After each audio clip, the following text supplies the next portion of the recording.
Нағымыз Әбдіжәлел Қошқарлы.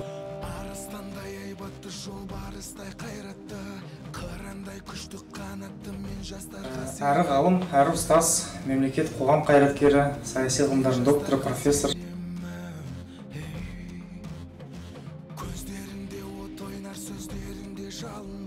Әрбір ұлттың өкілі өз ана тілін білу. Мен айтамын, қыздар, бала ана өзінің тілінде сөйлемей, бала анасының тілінде.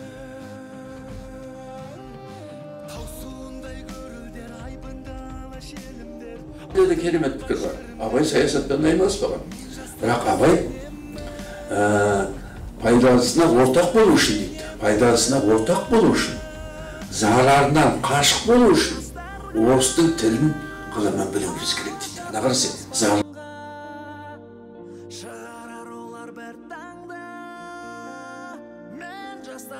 Ахмет Бай, адам өзінің ұлттық тілін соншалықты жақсы білсе, ол соншалықты басқа тілдің де құдіретін.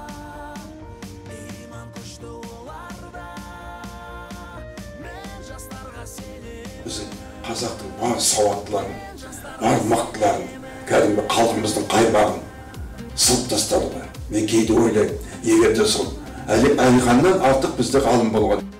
Біз Әлиханға да қарызбыз.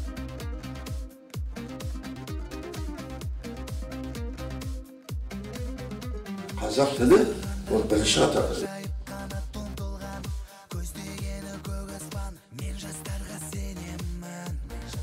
Балабақшаның 4 жасар, 5 жасар балдарына 3 тілді оқытып. Мен ойлаймын, осы біздің білім министрлігінде осы педагогиканы оқыған, психологияны оқыған адам.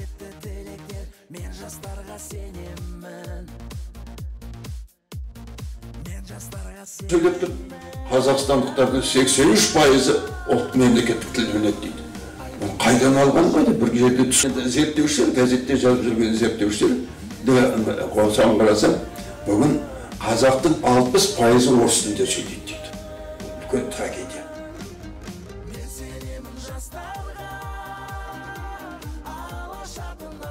Мына кітаптың өзін оқысам, таза бидайдың нанынан жасалған нан жегесі, ұннан жасалған нан.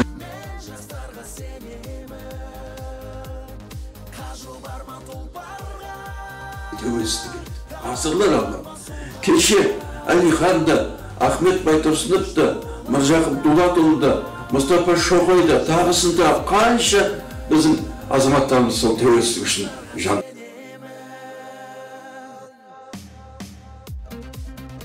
Мұстафа Шоқайды сол сөзі жанып тұр. Ол жақындасаң жаңағы жалайды отыр. Міне біздің жастарымыз осыны.